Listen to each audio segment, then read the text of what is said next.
Борбордук шайлоо комиссиясынын Жалал Абад облусундагы номер 13 бир мандаттуу округдагы парламенттик шайлоонун жыйынтыгын толугу менен жараксыз деп тапкан чечимине каршы чыккан талапкер Айгүл Карабекова БШКны сотко берет. Бул тууралуу ал BBC'ге билдирди. Мен азыр кетип атам сотко бергеничи БШКны.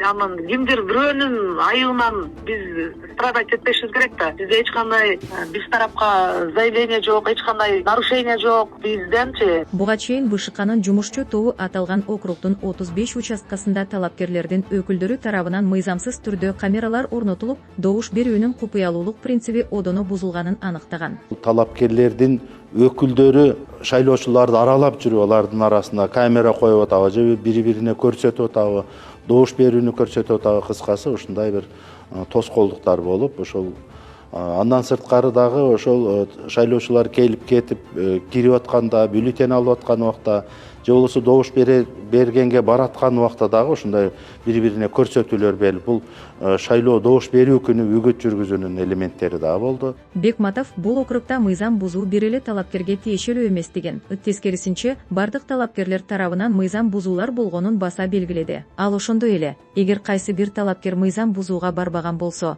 сот аркылуу өз укугун коргосо болорун кошумчалады. Карабекова болсо БШКнын токтомунун көчүрмөсү колуна тие электигин, шайлоо жыйынтыгы жокко чыкканын жана кайра өтө турган шайлоого азыркы талапкерлер катыша албастыгын ЖМКлар аркылуу укканын кошумчалады. Эске салсак, номер 13 бир мандаттуу округдан 14 талапкер ат салышкан. Шайлоонун жыйынтыгында мурдагы депутат Бактыбек Сыдыков эң көп добушка ээ болгон. Экинчи орунду мурдагы депутат Айбек Алтынбеков ээлеген. Ал эми үчүнчү орунда мурдагы төрага Талант Мамытов болгон. Бирок гендердик квотага ылайык Айгүл Карабекова мандатты алат деп болжолдонуп жаткан.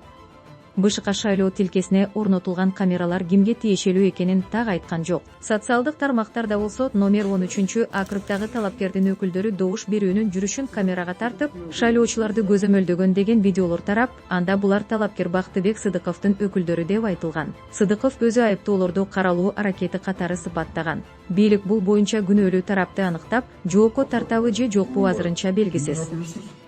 Бакытсыздык. Эмнеге сиз монитор атасыз? Kim buyruq berdi?